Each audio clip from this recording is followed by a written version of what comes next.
So I decided to go ahead and increase the gauge of the wire to match the radio. I had 14 gauge and the radio had 12. Just decided better to go ahead and order up some 12 gauge wire. So now I've pulled the 14 gauge out, and I'm just going to rerun really quickly some 12 gauge. So we have adequate power now to the radio. You know, if this was a smaller radio, I think we would have been just fine. But this is a 50-watt radio, and I want to make sure that it gets all the energy it needs. So about 30 seconds and we should have this completely done, ready to rock and roll.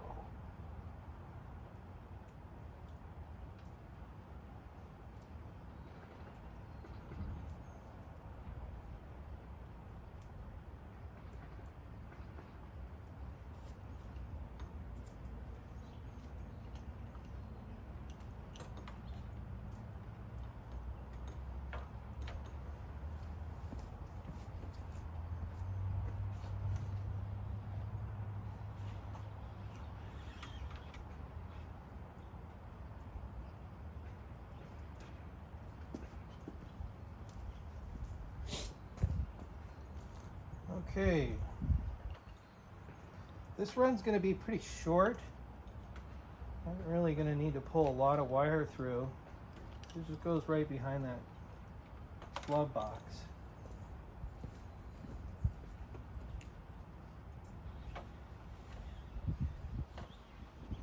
That's probably more than enough.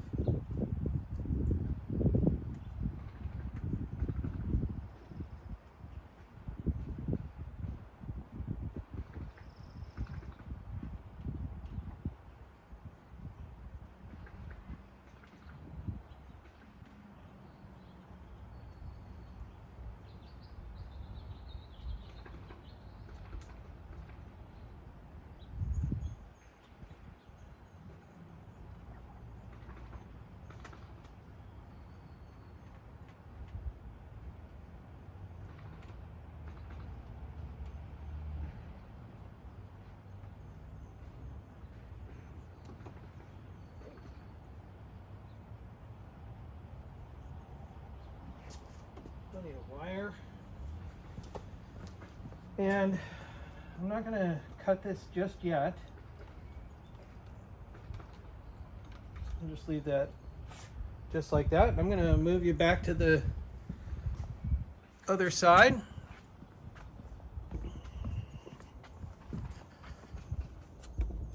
So yesterday, and you may notice that there's a radio that's installed there. Yesterday, I went ahead and mounted the radio at the end of the video. Unfortunately, I turned the video off.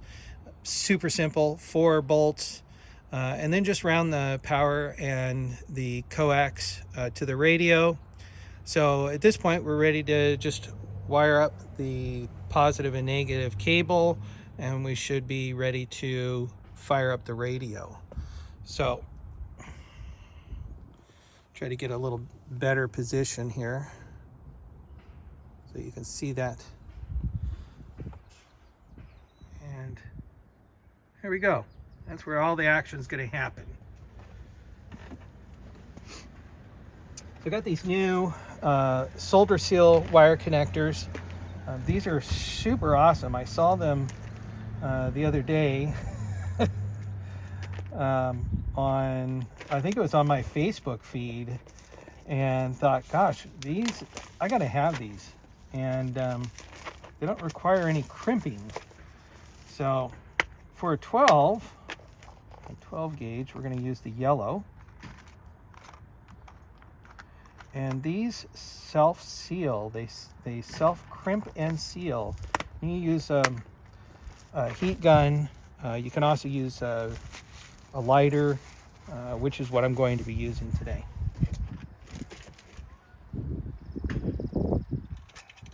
So we've got the radio here. This is the factory radio. wire. I really would have liked to have seen this fusible link and much closer to the radio, so I could have fished this through and not even done a small. I guess I could always add a fusible link, because there's actually enough room here that I could add. Just cut this off right here, run it into the engine compartment, which I may do at a later date, but for today this is fine. This is adequate. So I've got my wire here. I'm going to get them both connected, and let me just double check that. I've never used these before, so I'm not sure how long to cut the end of the wire.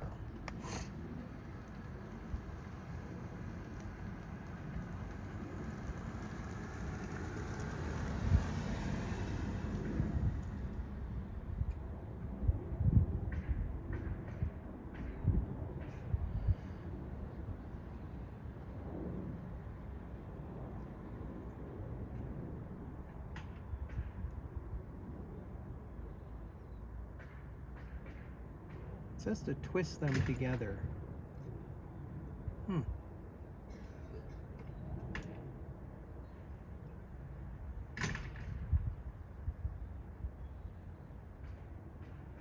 Okay, well, here goes nothing. So the instructions show that we are supposed to twist them together to let this fall down. And to twist these together, I think what I'm going to do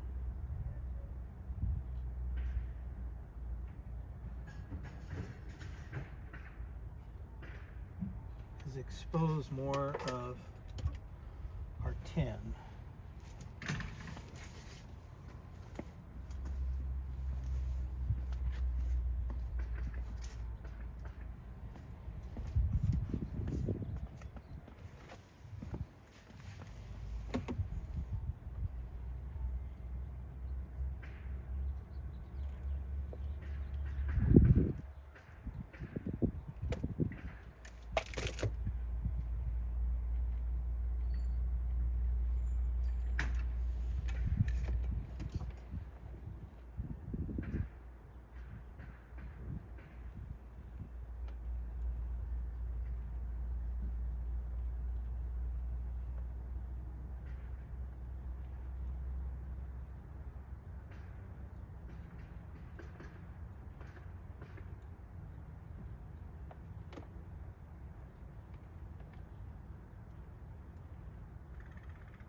So the lighter I was hoping to use is not lighting. Okay. I am going to go find a different lighter. Or I could use a heat gun.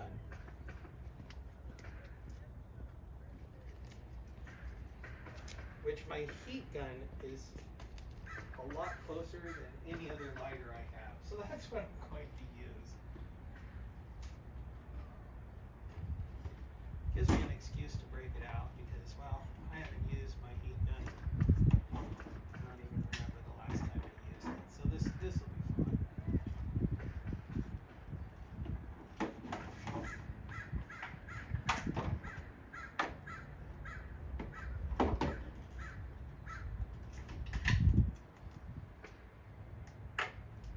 I don't know if everybody else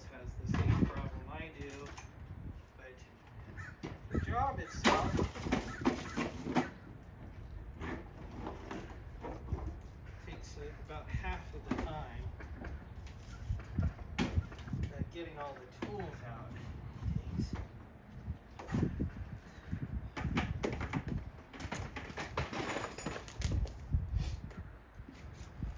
I'd love to have a shop where I could have all my tools out, readily accessible, but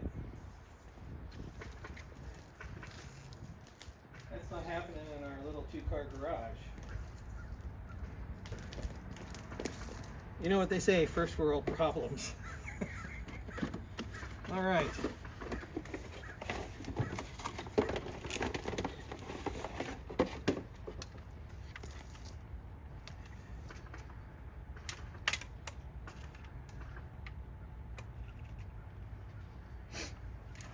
One heat gun down. And that's fine because it's a cold morning, so I really don't mind using my heat gun today. All right.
I'm just going to let that sit for a minute to cool off, and then they say I can pull on it to double check it. Now this heat gun's super hot. I'm just going to work on the next one. Smells like progress to me.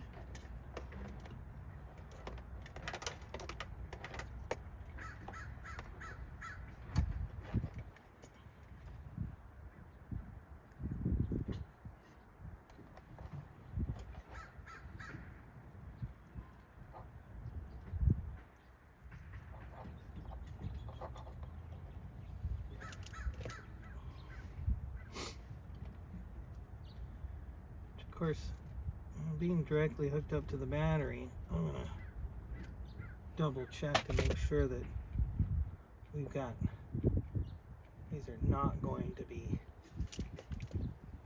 disconnecting themselves, freeing themselves. You know, you definitely don't want live cables rolling around behind a glove box. All right.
solder and heat shrink?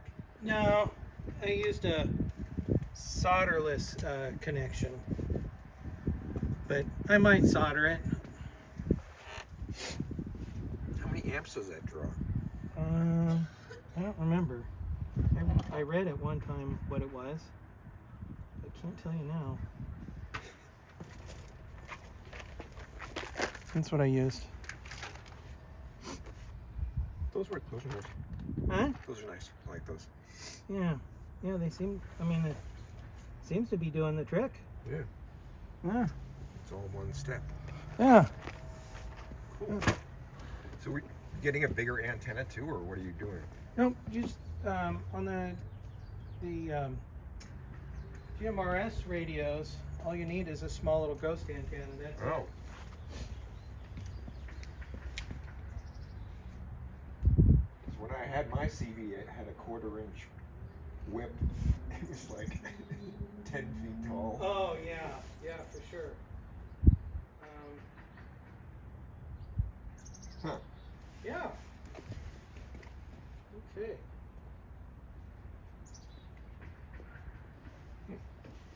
Interesting.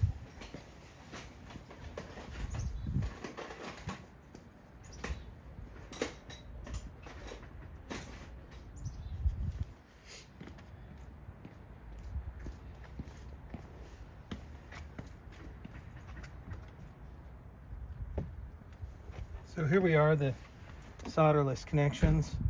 I've given them a pretty good tug, and they seem to be doing the trick. I mean, I am really impressed with these. Yeah,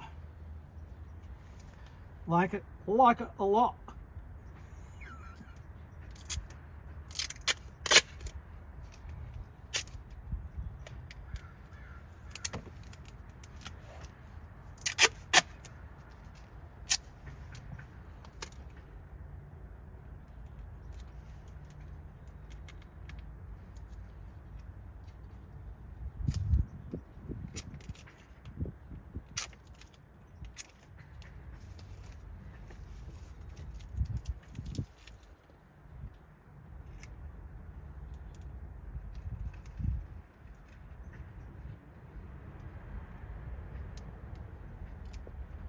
Alright, so all I'm doing at this point is I'm going to go ahead and tidy all this up, the positive and negative cables.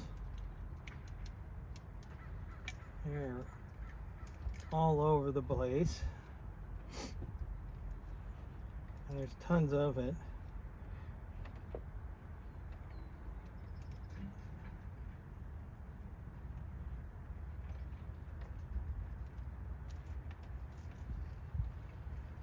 You can see here this nest of cables that I've got now. I'll zip tie them together.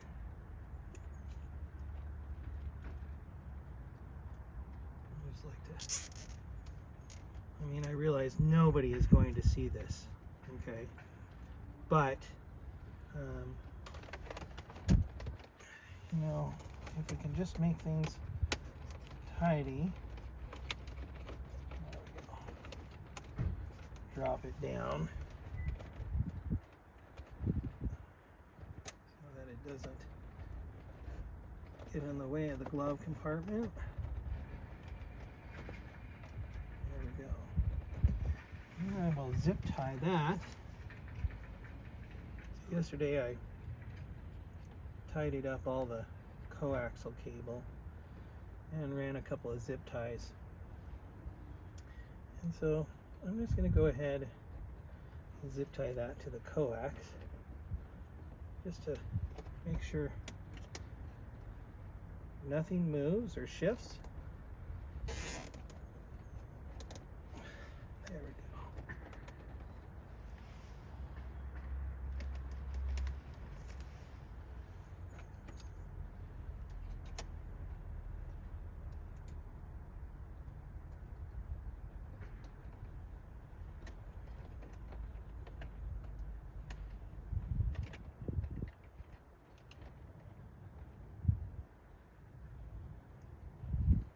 kind of a hard spot to work in, just because it's there we go.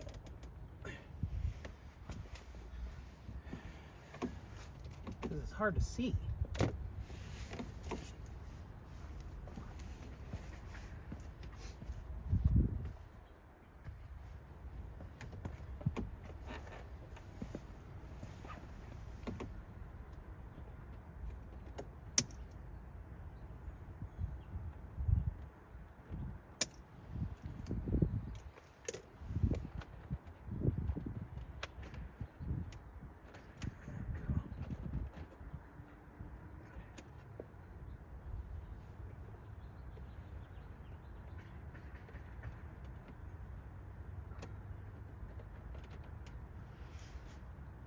Okay, let me show you what that looks like now that I've tidied everything up. So here we've got the power cables and the coax, and I tidied up the coax and then just went ahead and used a zip tie yesterday to attach it to this bar that runs right behind the glove compartment. So that holds the coax, and then I've got this zip tied to the coax just to kind of keep everything as stable as possible.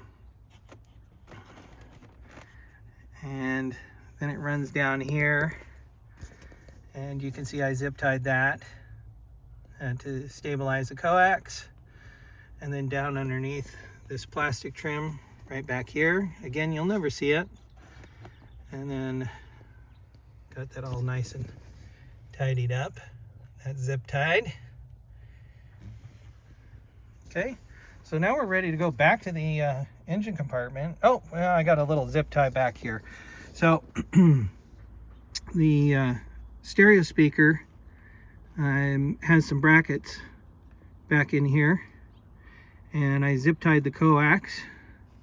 So now what I'm going to do is I will zip tie the power cables just to keep them nice and tight against the coax, and I'll do that right now.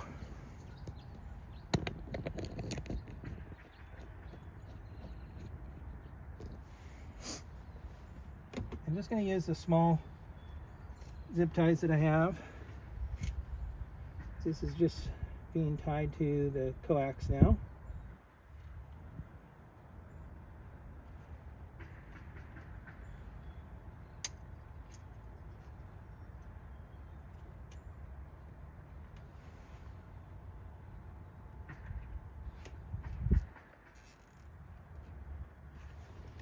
Okay.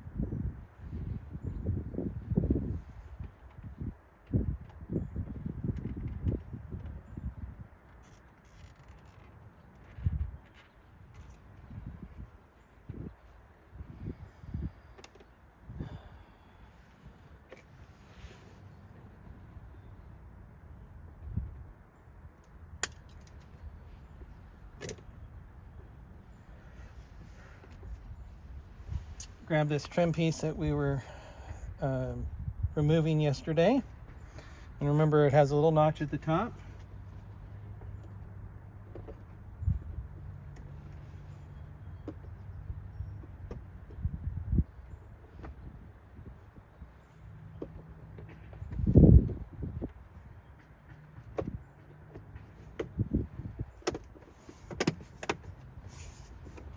So I'll show you how that looks now that it's all done.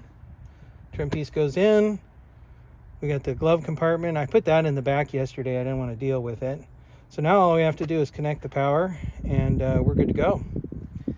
Get my super inexpensive wire crimpers. I've got another one I hit. I don't know where it is. Okay. Back up front here.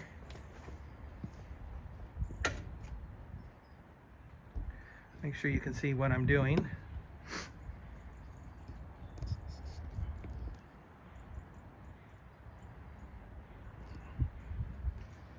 And for those of you that have a lot of experience in this particular field, just I'm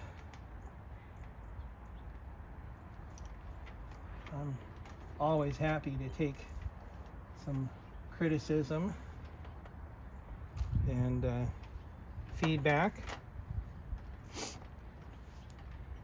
And then I'll zip tie that, and that should give us a little bit of slack. Oh, just a little bit.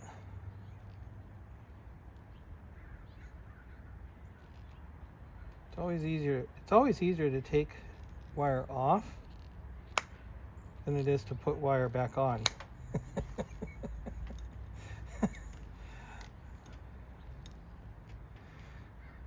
Right?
Now I know that there's an order to this.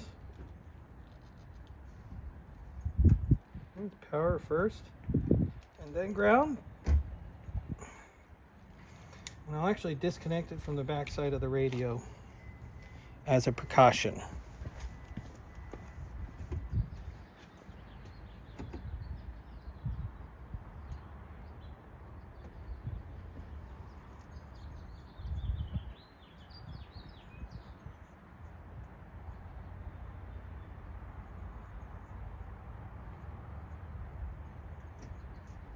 So we're disconnected from the radio. Now we're going to connect it to the power. And this, I believe, is a 10 millimeter, if I remember correctly.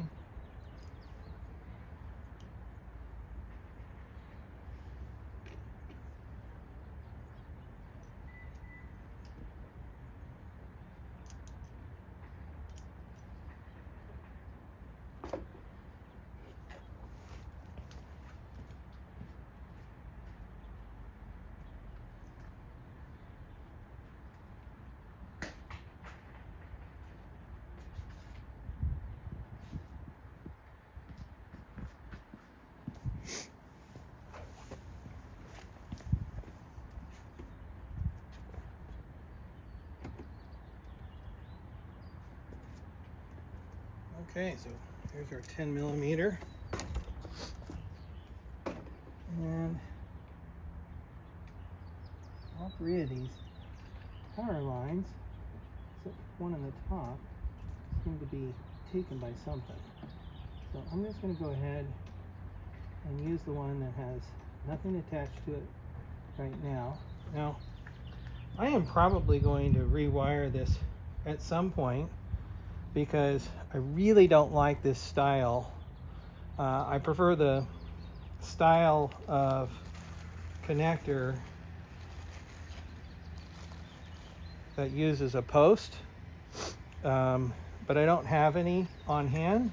So for today, I'm just going to use the style that I have on hand, and then I will replace them at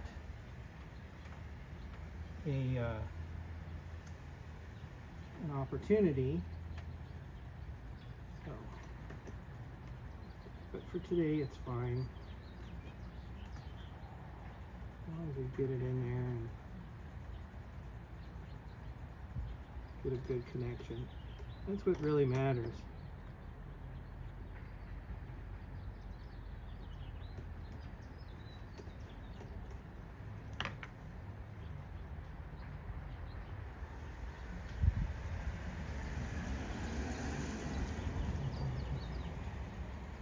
And ideally speaking, we're actually going to go ahead and get a power distribution system set up.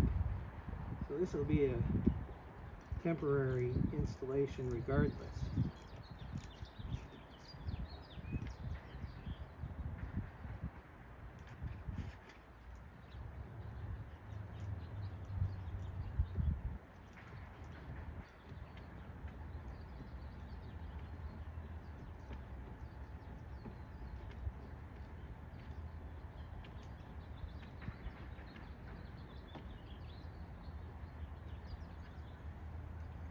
And I think at that time, when we get the power distribution system, I'm going to get some fusible links.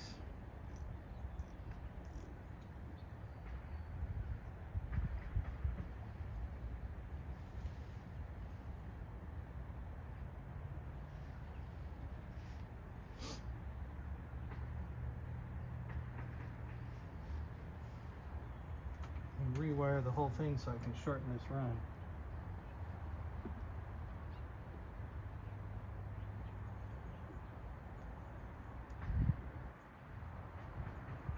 At least that's the plan.